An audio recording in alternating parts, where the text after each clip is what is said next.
आप देख रहे हैं आमने सामने नूरुल आरफीन के साथ। अस्सलाम नाज़रीन, मैं हूं नूरुल आरफीन सिद्दीकी और आप देख रहे हैं प्रोग्राम आमने सामने। हज़रत अली करमल्लाह वजहो का इरशाद पाक है कि जिस पर एहसान करो उसके शर से बचो। एक ज़माने तक मुझे इस इरशाद मुबारक की हकीकत का अंदाज़ा नहीं हुआ, इल्ला कि एक वक्त मुझ पर ख़ुद ऐसा पड़ा कि जब मैं इस इरशाद मुबारक की तह तक पहुँच गया। अरसा हुआ, फिर इस हकीकत को एक बार फिर फरामोश कर बैठा और ये हकीकत ऐन उस दिन याद आई जिस दिन कुलभूषण यादव वाली एपिसोड हुई। उस दिन पता चला कि आप सांप को कितना भी दूध पिला लें, वो कभी मोहम्मद रफ़ी और किशोर कुमार के गीत नहीं गा सकता। उसका काम है आपको डसना, आपको नुकसान पहुंचाना, और वो हर हालत में मूजी किरदार ही अदा करेगा। नेकी कर दरिया में डाल, ये कहावत सुन सुन करके कान पक गए। जहां नेकी कही वहीं पे नेकी को फरामोश करके और ऐसा ईज़ा रसानी के जौहर दिखाए गए कि अलमान अल-हफीज़। कुलभूषण मोहतरम ये वो मौसूफ़ हैं जो ईरान की सरहद पार से टहलते हुए तशरीफ़ ला रहे थे। इंडिया के दहशतगर्द थे, बल्कि अभी तक हैं, थे, होने वाले पता नहीं हैं या नहीं, इसका तो फैसला आने वाला वक्त करेगा। इनको पकड़ के और हिरासत में लिया गया, शायद नजराना अक़ीदत पेश किया होगा या उसकी नौबत नहीं आई, मुझे इस बारे में कुछ इबाम सा है। खुद ही इन्होंने तोते की तरह से इंकशाफ फरमा दिया कि मैंने क्या क्या गुल खिलाए। उसके बाद फिर ज़ाहिर है कि पाक व हिंद का आसमान हिलना ही था। आलमी अदालत इंसाफ ने भी ज़ाहिर इस मामले पर नोटिस ले लिया, क्योंकि एक तो गैर मुस्लिम और उसके हक़ की बात जब आ जाए तो मुसलमानों के ख़िलाफ़ कौन सी अदालत है जो चुप रहेगी। आलमी अदालत इंसाफ में भी ये मामला चला गया। हम वहाँ पे भी अपने जूते की तस्में बांधते रहे, क्योंकि ज़ाहिर है हमारे पास अपने और मामलात हैं। हमें ये सोचना था कि मुझे क्यों निकाला, हमें ये सोचना था कि पंजाब में मेट्रो चलानी है, हमें ये सोचना था कि यहाँ कहीं और किसी जगह कोई और कमीशन वगैरह भी लेने हैं, बहुत सारे मामलात हैं। लेकिन बहरहाल इस मामले का जिसने नोटिस लिया था, बहरहाल उसने इस मामले को शुक्र अल्हम्दुलिल्लाह के ऐसे ही छोड़ नहीं दिया। गुज़िश्ता दिनों पाकिस्तान ने एक एहतमाम किया और वो ये कि कुलभूषण यादव की इसकी बीवी और इसकी माँ के साथ एक मुलाकात का एहतमाम कराया। आज़ाद जम्मू और कश्मीर के सदर मसूद खान कहते हैं कुलभूषण के अहल खाना से मिलने की इजाज़त देना पाकिस्तान की वसीउल क़ल्बी है। ये सिर्फ उनका ख्याल है, मेरा ख्याल है और शायद आप भी ऐसा ही समझते हो। भारत का ये ख्याल नहीं है। इस बारे में जो वावेला किया गया, पहले ज़रा उसका एक तराशा मुलाहिज़ा कीजिए, एक वीडियो क्लिप। बड़ी खबर, पाकिस्तान की जेल में बंद कुलभूषण जाधव से मिलने कल इस्लामाबाद गए उनकी मां और पत्नी के साथ बदसलूकी की गई। दरअसल विदेश मंत्रालय के प्रवक्ता ने कहा कि इस मुलाकात में अंतर्राष्ट्रीय मानकों का पालन नहीं हुआ। जाधव की मां और पत्नी ने आज 3 घंटे तक विदेश मंत्री सुषमा स्वराज से मुलाकात की। इसके बाद विदेश मंत्रालय के प्रवक्ता रवि शर्मा ने प्रेस कॉन्फ्रेंस की और पाकिस्तान की गिरी हरकत के बारे में जानकारी दी। इल्ज़ाम तराशियों की नई तारीख रकम की जा रही है। भारतीय पार्लियामेंट लोकसभा में हंगामा भी हुआ कि पाकिस्तान ने इनके साथ बदतमीज़ी की। अब उस बदतमीज़ी का अगर तफसील में जाएंगे तो मेरे ख्याल है पाबंदी लग जाएगी, इसलिए उस बदतमीज़ी के डिटेल में नहीं जाते। बदतमीज़ी ये थी कि पाकिस्तान ने इन खातून के माथे की बिंदिया, मंगलसूत्र और पता नहीं और क्या चीज़ किसको कहते हैं, वो बहरहाल वो सब उतरवा लिया था। और ज़ाहिर है कि ऐसा सिक्योरिटी के तहत किया गया ताकि कहीं कुलभूषण को कोई नुकसान ना पहुंचाया जा सके। पाकिस्तान का एक ऑफिशियल स्टेटमेंट इस हवाले से है कि कुलभूषण की मुलाकात के लिए सिक्योरिटी इल्ज़ामात ज़रूरी थे। भारतीय वज़ीर ख़ारजा के इल्ज़ामात को मुस्तरद कर दिया गया। मेहमानों को इज़्ज़त व एहतराम के साथ ट्रीट किया गया। भारतीय रवैये पर कहा जा सकता है नेकी कर दरिया में डाल। गोया यहाँ मैं और वज़ारत ख़ारजा हम ज़ुबान हुए। कुलभूषण की बीवी अपने जूतों में जो छुपा करके लाई थी, उसका अभी फ़ैसला होना बाकी है कि आया वो रिकॉर्डिंग डिवाइस है, आया वो क्या है, इसका फ़ैसला तो आने वाला वक्त करेगा। लेकिन बहरहाल इस हवाले से शोर शराबा हो ही रहा है। वहाँ भारतीय पार्लियामेंट में एक नीम पागल, बल्कि मेरा ख्याल है नीम कहना ज़्यादती होगी, पागल ही है, सुब्रमण्यम स्वामी। दिखाएं ज़रा जी, सुब्रमण्यम स्वामी कौन मौसूफ़ हैं? ये वो हज़रत हैं जो इससे पहले भी 2000 वॉटेवर में पाकिस्तान पर भारतीय हमले की राह हमवार कर चुके हैं अपने तौर पर। इन्होंने पाकिस्तान के तमाम दरियाओं का पानी भी रोक लिया। इन्होंने पाकिस्तान के तमाम किलों को फतह करके उसको इंडिया की सुपुर्द भी कर दिया था। अगेन इनका ये कहना है भारतीय पार्लियामेंट में कि पाकिस्तान ने हिंदू धर्म और हिंदू सकाफ़त की तौहीन की है इन ख़वातीन के साथ। इस तौहीन के इल्ज़ाम में पाकिस्तान के 4 टुकड़े कर देने चाहिए। इनको ऐसा लगता है कि इनकी जो निस्वानी किस्म की फ़ौज है वो ऐसा करने के काबिल है। मेरा ख़्याल है ये वो जो ड्रामा सर्जिकल स्ट्राइक का वो जो मशहूर फ़िल्म रिलीज़ की गई थी मोदी सरकार की जानिब से, उसको देखकर इनको ये ख्वाब आया होगा कि इनकी फ़ौज इस लायक है कि ये सर्जिकल स्ट्राइक के तर्ज पर कोई मज़ीद बाकायदा वीडियोज़ रिलीज़ कर सकते हैं, पाकिस्तान के ऊपर हमला कर सकते हैं। पाकिस्तान से इंतकाम लेने का इनका ख्वाब अधूरा है तादम तहरीर।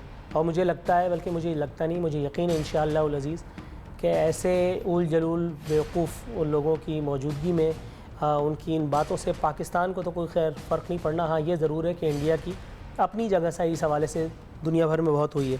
ये मैं उस मुल्क की बात कर रहा हूँ जिसका वज़ीर आज़म हमारे साबिक़ वज़ीर आज़म के ख़ानदान की एक तकरीब में ख़ुद पहुँच जाता है, उनको तकरीब की मुबारकबाद देता है, उनको सालगिरह की मुबारकबाद देता है। वहाँ से साड़ियों के तोहफ़े जो हैं वो एक्सचेंज होते हैं। इससे पहले मियाँ साहब जो हैं वो ख़ुद गए थे, उनसे मुलाकात भी की थी। ये आपको नज़र आ रहा है कि ये आकर के बगलगीर हुए, इन्होंने अपनी वफ़ाओं का यकीन दिलाया।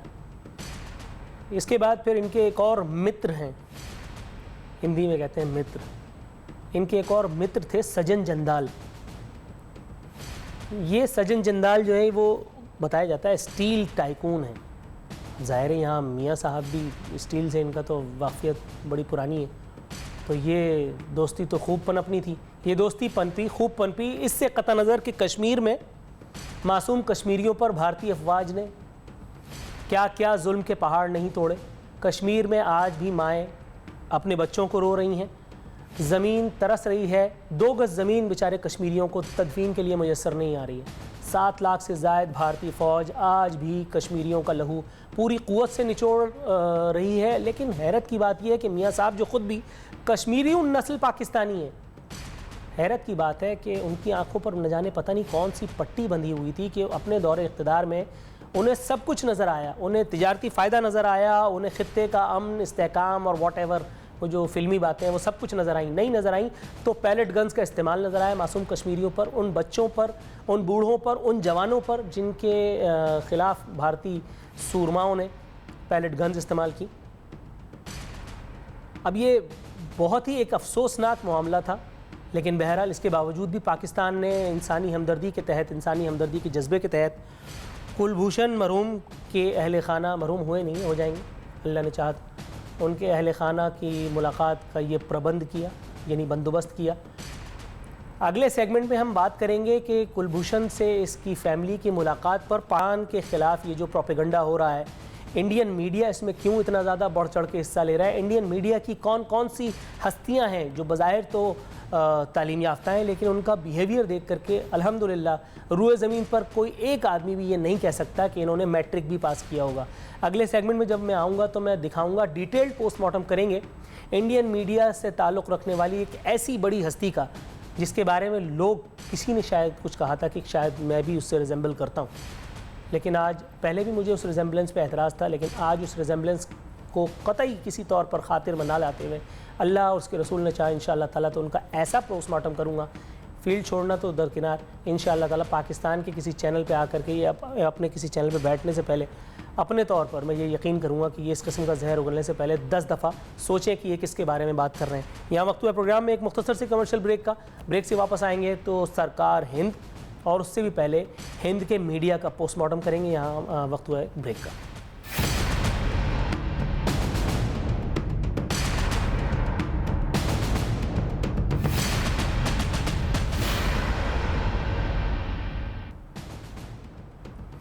वेलकम बैक नाज़रीन। इससे पहले कि फतवे के सिलसिले को दोबारा शुरू करें, आप देखिए एक चश्मकुशा video.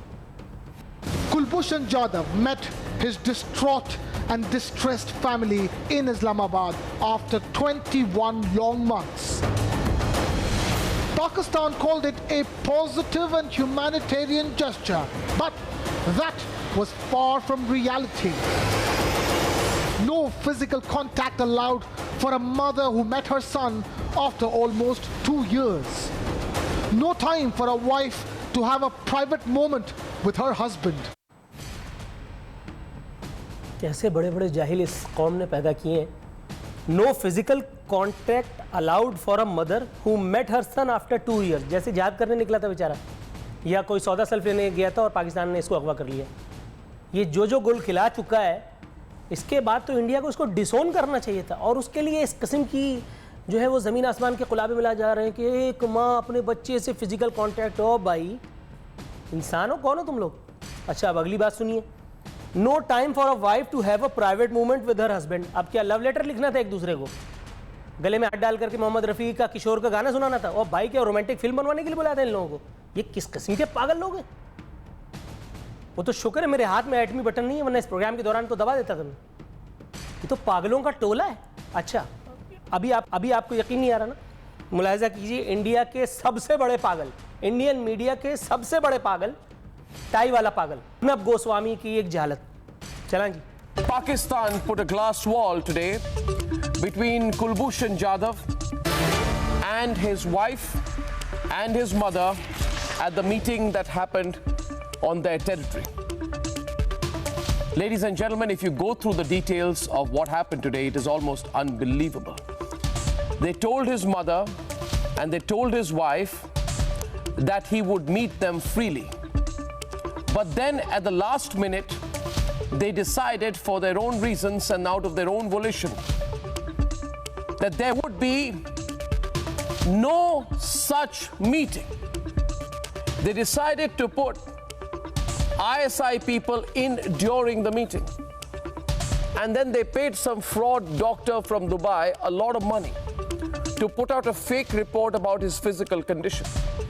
In the course of the debate tonight, I will prove why Kulbhushan is being tortured, and I will prove with expert medical opinion why Kulbhushan has been put through tremendous medical agony. Most of all, today they refuse to let Kulbhushan speak in his mother tongue, insisting that he speak in English instead. But amongst 1,000 other sins, the sin that stands out the most today was the glass wall that they erected, not letting a mother touch the hands of a son who is in death row.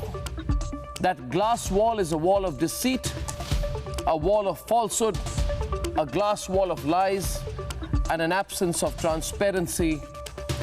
I would say tonight that that glass wall is everything that is evil, and the evil that is in Pakistan, the evil that the Pakistani establishment is, and the evil that Pakistan stands for. And we trust and we hope that the Modi government will exact a revenge for this, a revenge so deep that it hurts the Pakistanis 1,000,000 times more than they hurt Kulbhushan's mother and wife.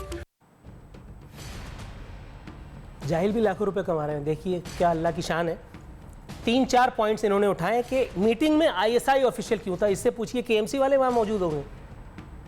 इतना high profile, इतना जय्यद किस्म का दहशतगर्द अगर वो ISI के नरगे में नहीं होगा तो KMC या CDA वालों के नरगे में होगा। उसके बाद इसको ये किसने बता दिया कि एक पेड 2 नंबर डॉक्टर से पाकिस्तान ने एक 2 नंबर दस्तावेज तैयार करा ली। इनको किसने बता दिया? और जितने दस्तावेजात पाकिस्तान तैयार कराता है सब 2 नंबर, जितनी दस्तावेजात इंडियन मीडिया चलाता है सब 1 नंबर। ये तो बुग़्ज़ मुआविया है, हुब्बे अली से तो उसका कोई ताल्लुक नहीं। तीसरी बात, मदर टंग में बात क्यों नहीं करने दी गई? आप मदर टंग में बैठ करके मेरे मुंह पे मुझे गालियां देंगे तो मुझे पता चलेगा आप क्या कह रहे हैं। इल्ले मिल्ले करके आपके यहाँ पता नहीं कितनी भाषाएं बोली जाती हैं। भाई मुझे तो पता भी नहीं है, मैं तो सिर्फ हिंदी जानता हूँ, और वो भी थोड़ी बहुत लूली लंगड़ी। आपने पता नहीं क्या क्या कोड वर्ड में सारे पैगाम दे दिए और मुझे पता भी नहीं चला। मैं बैठ करके तमाशा देख रहा हूँ। आपने ISI को बेवकूफ़ समझ रखा है, पाकिस्तान को आपने बेवकूफ़ समझ रखा है। वो तो हुकूमतें आपसे दिल लगी में दोस्तियाँ लगाती हैं, लेकिन उन हुकूमतों का असर नहीं देखता। कहते फिर रहे हैं मुझे क्यों निकाला। आपको वहाँ नून लीग के लोग चाहिए थे वहाँ पे। आप कौन लोग हैं? अच्छा, उसके बाद कह रहे हैं कुलभूषण पे टॉर्चर किया। तो पूछो ऐसे लोगों पे टॉर्चर नहीं किया जाता तो इनकी मूरत सजाई जाती है? दहशतगर्दों पे टॉर्चर करना कौन से कानून के तहत गलत है? दहशतगर्दों ने बम फाड़ा ना, उसमें किसी को सेहत तो नहीं मिली, किसी बहरे को शिफा तो नहीं हुई, किसी अंधे की बसारत तो नहीं आ गई। ये कौन लोग हैं यार? अब आप सुनिए NDTV की एक चश्मकुशा वीडियो जिसमें भारत की एक न्यूज एंकर अपने तौर पर वो अपना मनपसंद जवाब हासिल करने की कोशिश कर रही थी, मगर वो जब ऊंट पे बैठे हो और बुरा वक्त हो तो कुत्ता काट जाता है। वही कुछ हुआ, क्योंकि उस वक्त वहाँ रॉ चीफ बैठे थे। मेरा ख्याल है उस वक्त वो होश आवाज में थे, इसलिए अल्लाह मियां ने उनकी मुंह से सच निकलवाया। क्या कहा जरा सुनिए। जब आपने वो विजुअल्स देखे टीवी स्क्रीन्स पर कि कुलभूषण जाधव की माँ और उनकी पत्नी जा रहे हैं मिलने, और फिर वो एक शॉट आता है कि कुलभूषण जाधव स्क्रीन के इस तरफ है और उस तरफ उनकी पत्नी और माँ बैठे हैं, क्या हुआ आपके जहन में? कैसे आपने क्या विचार आए मन में तब? देखिए, मैंने तो ये विजुअल देखे नहीं है, लेकिन जो भी हुआ है अच्छा हुआ है, क्योंकि जब कुलभूषण जाधव अपनी पत्नी और माँ से मिलना चाहते थे तो अब मुलाकात हो गई, ये अच्छी बात है। ये कुलभूषण यादव और उसकी फैमिली के लिए भी अच्छा है, और मैं समझता हूँ हिंदुस्तान और पाकिस्तान के लिए भी अच्छा है कि कहीं ना कहीं जाके कोई बात तो हुई। हम तो बहुत दिनों से कॉन्सुलर एक्सेस मांग रहे थे, जो अभी तक नहीं पाकिस्तान ने नहीं अलाउ किया था, तो आज जब मुलाकात हुई है तो अच्छी बात है जी। और मैं समझता हूँ इससे कुछ इंडिया पाकिस्तान का जो रिश्ता है वो भी, उस पर भी कुछ असर पड़ेगा शायद। उल्टी हो गई सब तदबीरें, कुछ न दवा ने काम किया। रॉ चीफ, ये एक्स रॉ चीफ थे। रॉ के बारे में मज़ीद बताने की ज़रूरत नहीं है, ज़ाहिर है कि ये पाकिस्तान मुखालिफ, इंडिया हिमायती और इंडिया की जो है वो तंजीम है जो कि पाकिस्तान मुखालिफ सरगर्मियों के लिए ही जानी जाती है। उसका चीफ ये कह रहा है कि अच्छा हुआ, उसके बावजूद इंडियन मीडिया को ये हज़म नहीं हो रहा। अब आपको सुनाते हैं इंडिया में परवरदा उस एक पाकिस्तान मुखालिफ सो कॉल्ड इस्लामिस्ट हैदराबादी मियाँ का एक बयान। वो तो किस्मत अच्छी है इनकी कि मेरे सामने नहीं थे, वरना मुझे इतना गुस्सा चढ़ा ये देख करके कि अपनी रोटी हलाल करने के लिए पाकिस्तान को गाली देने का कोई मौका नहीं जाने देते। वहाँ MP बन गए, MNA बन गए, ये लग बात कि 5,000 रुपए की भी औकात नहीं है। जरा देखिए इनका, असदुद्दीन अवैसी कहते हैं इनको। जिस तरह कुलभूषण जाधव के रिश्तेदार सांगली में परेशान है, उसी तरह हामिद अंसारी की मां भी परेशान है। पाकिस्तान अगर वाकई में अपने आप को एक इस्लामी मुल्क कहता है तो पाकिस्तान को बताना पड़ेगा, इस्लाम का अदल और इंसाफ को बताना पड़ेगा। अगर पाकिस्तान वाकई में एक इस्लामी मुल्क है तो पाकिस्तान को बताना पड़ेगा कि इस्लाम में रहम किसको बोलते हैं। अगर पाकिस्तान इस्लामी मुल्क है तो पाकिस्तान को बताना पड़ेगा कि किस तरह जंगे बदर में अल्लाह के रसूल सल्लल्लाहु अलैहि वसल्लम ने उन तमाम कैदियों को माफ किया। अगर पाकिस्तान इस्लामी मुल्क है तो पाकिस्तान को बताना पड़ेगा, वो मिसाल पेश करना पड़ेगा कि जब अल्लाह के रसूल सल्लल्लाहु अलैहि वसल्लम के सामने वो खातून सामने आई जिसने रसूल अल्लाह सल्लल्लाहु अलैहि वसल्लम के चचा का, हजरत अमीर हमजा का कलेजा चाप दिया, तो रसूल अल्लाह सल्लल्लाहु अलैहि वसल्लम ने उसकी तरफ निगाहें नहीं की, बल्कि कहा जा आज मैं तुझे माफ करता हूं। बताओ पाकिस्तान, क्या तुम्हारे पास रसूल अल्लाह सल्लल्लाहु अलैहि वसल्लम की ओर रहम है? क्या तुम वाकई में जानते हो कि इस्लाम में माफी किसको कहते हैं, इस्लाम में रहम किसको कहते हैं? माशाल्लाह, कितने पाए का जाहिल है, अपनी मर्जी का इस्लाम लेकर के और उसकी तरवीज कर रहा है अपनी जलसे में। इसको किसी ने ये पूरी किताब नहीं पढ़ाई मेरे ख्याल है, इसने सिर्फ इतनी आयत पढ़ी और नमाज के करीब मत जाओ। तो जाहिल आगे तो पढ़ ले। नशे और नापाकी की हालत में जंगे बदर का एक छोटा सा हिस्सा लिया और कोट कर दिया। जंगे बदर में वो हालात वाक़यात थे, उसका पेश मंजर कौन बताएगा? इंडिया में रह करके इंडियन हिंदुओं की खुशामद करके उनके हक में बात करके पाकिस्तान मुखालिफ नारे लगा करके, अगर तुम्हें लगता है कि तुम बीजेपी से करीब हो जाओगे, अगर तुम्हें लगता है कि तुम्हारी सियासत कुछ दिन और पनप लेगी तो और दो गालियाँ। लेकिन इतना ज़रूर बता दूँ, इंडिया ने आज तक मुसलमानों को न कबूला है न कबूलेगा। कितने ही नदियाँ बहा दो अपने अशकों की, अपने खून की। साने गुजरात कल भी हुआ था, मोदी रह गया तो ऐसे ही गुजरात न जाने और कितने होंगे। वक्त का इंतज़ार करो, अल्लाह ताला कब, अल्लाह ना करे कभी ऐसा वक्त आए। लेकिन बहरहाल सिर्फ दुआओं से तकदीरें नहीं बदला करती। नाज़रीन, यहाँ वक्त में प्रोग्राम में एक मुख्तसर ब्रेक का इंडिया पे तबर्रे का सिलसिला यहीं ख़त्म हुआ। वापस आएंगे एक नए मौजू पर, गुफ्तगू का आगाज़ करेंगे ब्रेक के बाद।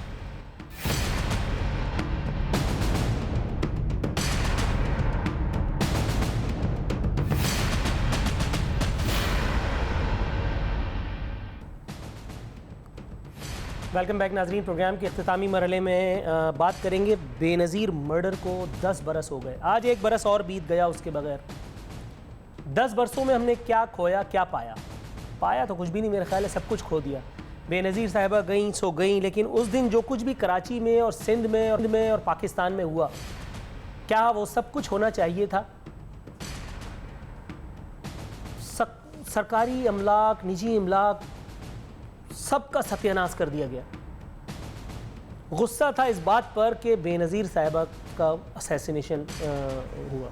इसमें कोई दो राय नहीं है कि ये वाकई एक अफसोसनाक अमर था। मैं ख़ुद अपनी पूरी ज़िंदगी में, अब तक की अपनी पूरी ज़िंदगी में 2-3 मरहले पर ही खौफज़दा हुआ हूँ। एक साने नश्तर पार्क, एक बेनज़ीर भुट्टो की असैसिनेशन। घर के बंद दरवाज़ों के पीछे डर लगता था कि शायद आप अपने घर में भी महफूज नहीं हैं। लेकिन सवाल ये पैदा होता है कि क्या किसी एक शख्स की, किसी एक फ़र्द की, किसी एक सियासतदान की, किसी एक लीडर की नाहक मौत जस्टिफाइड है इन तमाम कार जहल को करने के लिए, बराबर करने के लिए, पैसिफाई करने के लिए, जस्टिफाई करने के लिए? इस पेट्रोल पंप के मालिक ने क्या किया था? इसे एक आम गाड़ी वाले ने क्या किया था जिसने उसी रोज़ अपनी गाड़ी शोरूम से निकलवाई थी? कितने लोगों को नाहक पीटा गया? ये देखिए, इस बस ने क्या खुदा न खास्ता नुकसान पहुंचाया था पीपल्स पार्टी के किसी वर्कर को? इस रिक्शे वाले ने कुछ किया था? जलाने वाला भी गरीब, जलने वाला भी गरीब, मारने वाला भी गरीब, मरने वाला भी गरीब। क्यों? किससे अपने हुब का इजहार हो रहा था? बेनज़ीर भुट्टो साहिबा की मग़फ़िरत व बख्शाइश के लिए अगर ये सारी चीज़ें ज़रूरी थी, माज़अल्लाह इल्ला माज़अल्लाह, तो चलो सही है। इस ट्रेन ने क्या किसी का बिगाड़ा था यार? और उसके बाद कहते हैं पाकिस्तान न खपे। पाकिस्तान अगर नहीं खपता जुल्फ़िकार मिर्ज़ा साहब, तो आप सिंध के शहरियों का पोस्टमार्टम करने के लिए, सिंध के लोगों का, कराची के लोगों के सीने पे मूंग दलने के लिए कभी वज़ीर दाखिला बनाए जाते? इन्होंने पाकिस्तान न खपे का नारा लगाया तो वहां आसिफ अली जरदारी साहब, उन्होंने बर वक्त इस मर्ज की तशखीस की और उन्होंने बैठकर बाज़ाब्ता तौर पर बताया कि नहीं, पाकिस्तान खपे। क्या कहा जरदारी साहब ने? पहले जुल्फ़िकार मिर्ज़ा साहब को जरा देखिए, उसके बाद जरदारी साहब का जवाब मुलाहिज़ा कीजिए। असा पाकिस्तान तोड़ते जाओ, असा पाकिस्तान के खिलाफ थी आसी, जेनु जो गैरतमंद था, मुंजो बहादुर था, शहीद रानी जो गैरतमंद वर, जे पाकिस्तान खपे जो नारो नाने तो असी नए तेरे में जुलूस की सूरत में पाकिस्तान न खपे जो नारो हड़ी बाहर निकलवा, असी करे ॾेखारियो हुआ तो शहीदन जो खून रायगा न वेंदो आहे। सुनते कानों देखती आंखों, ये मेरा फैसला मेरी नजर में एक जमहूरी पाकिस्तान को बचाने के लिए है। बीबी साहिबा ने, जुल्फ़िकार अली भुट्टो साहिबा शहीद ने मरते दम तक कभी मुल्क तोड़ने की बात नहीं की। तो हम उस दोस्तों से माजरत करते हैं जो कि इतने गमज़ीदा हैं कि अब बीबी के मज़ार पे ये नारा लगा कि पाकिस्तान न खपे। मैं उनको कहता हूं दोस्तों को, ना पाकिस्तान खपे, पाकिस्तान खपे, पाकिस्तान खपे। पाकिस्तान तो खपा, लेकिन यहाँ दो बयानात तो नहीं, आर्टिकल्स कुछ तराशे। एक मुल्क के शहर के सबसे बड़े लार्जेस्ट जिसको कहते हैं उर्दू डेली का आर्टिकल है, बेनज़ीर जाए शहादत, कौन आया कौन नहीं। भुट्टो ख़ानदान और आसिफ अली जरदारी ख़ानदान का कोई भी फ़र्द किसी भी मौके पर बेनज़ीर की जाए शहादत पर नहीं आया। आसिफ अली जरदारी 5 साल बरसद इक़्तिदार रहे, अब भी बाकायदगी से इस्लामाबाद आते हैं। बिलावल भुट्टो भी इस्लामाबाद में मौजूद होते हैं। आसिफ अली जरदारी की दोनों बहनें फरियाल तालपुर, डॉक्टर अज़रा अफजल पलीजो भी कौमी असम्बली के इजलास में शिरकत के लिए बाकायदगी से इस्लामाबाद आती हैं, और उनके वालिद हाकिम अली जरदारी भी अपनी ज़िंदगी में कभी यहाँ नहीं आए। ये मैं नहीं कह रहा, ये मुल्क का एक सबसे बड़ा उर्दू डेली, उसमें मौसूफ़ है फ़ारूक अक़दस, नाम भी बता देता हूँ ताकि मुझ पर कोई इल्ज़ाम भी ना आए। दूसरा एक आर्टिकल है रऊफ़ क्लासरा साहब, यहाँ भी बच के साफ निकल गया मैं। आर्टिकल का नाम है बेनज़ीर भुट्टो के पुरस्कार कातिल। मुख्तसर सा इक़्तिबास है। DG FIA तारिक खोसा, जिनको बेनज़ीर कत्ल की तहकीकात सौंपी गई थी। DG FIA की हैसियत से तारिक खोसा की तहकीकात दुरुस्त सिमत में जा रही थी। FIA के दुबई और अमरीका में अहम ज़राए से राब्ते हो चुके थे जो उन्हें तमाम तर खुफिया तफसीलात देने को तैयार थे। कि बेनज़ीर भुट्टो के कत्ल के पीछे किसका हाथ था और ये साजिश दरअसल किसने तैयार की।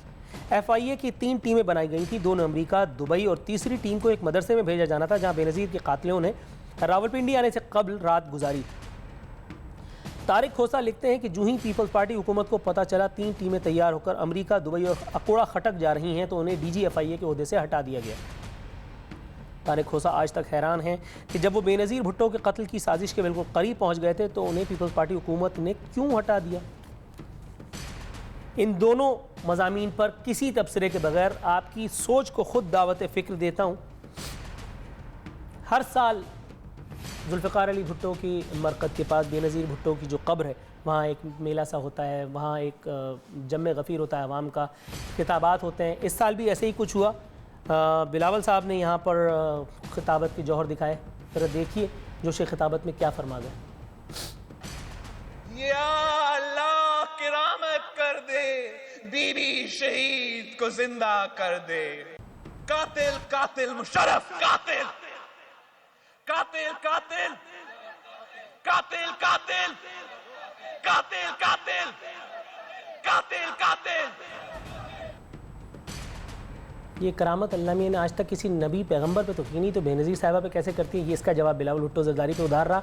लेकिन उससे भी पहले इन्होंने बड़ी जोश और जज्बात में कहा कातिल कातिल मुशर्रफ कातिल। ये पहली मरतबा नहीं था कि जब इन्होंने ये कहा, इससे पहले अंग्रेज़ी ज़ुबान में जिसमें इंसान कभी झूठ बोल ही नहीं सकता ज़हनी गुलामों के मुताबिक। ज़रा सुनिए CNN को क्या फरमाया था इन्होंने। When you say the government, that was President Pervez Musharraf. Yes. You blame him for your mother's death? He murdered my mother. What, you go that far? I hold him responsible for the murder of my mother. Why do you say that? Because he purposely he knew that he was aware of the threats. He had threatened her himself in the past. अब मुझे समझ में नहीं आता, एक किसी आम आदमी की माँ के माथे का अगर एक बाल भी तोड़ लिया जाए तो वो हलक में हाथ डाल के हथड़ियाँ निकाल लेता है कातिल की। मुल्क का इतना बड़ा लीडर, मुल्क के इतने बड़े लीडर की औलाद, मुल्क की इतनी बड़ी लीडर का इकलौता बेटा, उसको पता है कि मेरी माँ को मुशर्रफ ने मारा, फिर भी उसने अपने वालिद साहब से पूछने की जिसारत नहीं की कि हुजूर आपने मेरी माँ के मर्डरर को 25 तोपों की सलामी दे के क्यों बाहर भिजवा दिया था। जस्ट बिकॉज के बाद फुल स्टॉप। अब बात करते हैं मुशर्रफ साहब की। मुशर्रफ साहब ने क्या जवाब दिया, जवाब दिया बिलावल साहब को। उन्होंने जो जवाब दिया मेरे ख्याल उसके ऊपर आए बगैर मैं डायरेक्ट आता हूँ। बेनज़ीर भुट्टो के कत्ल से उनको क्या फ़ायदा हुआ और ये कत्ल किस तरफ लीड करता है, इस हवाले से हमारे पास कुछ चीज़ें मौजूद हैं, ज़रा दिखाई। मैं बिलावल का जवाब देना चाहता हूँ। ये जो नारे लगवा रहा है उधर औरतों की तरह, सबसे पहले तो ये आदमी बन के दिखाए और उसके बाद नारे लगवाए, ठीक है। अब दूसरी बात इसको मैं ये बताना चाहता हूँ कि इसकी एविडेंस सिर्फ बातें करने से तो नहीं होता। मियाँ बच्चों की तरह तू जो बातें कर रहा है वहाँ, उससे कुछ नहीं होता।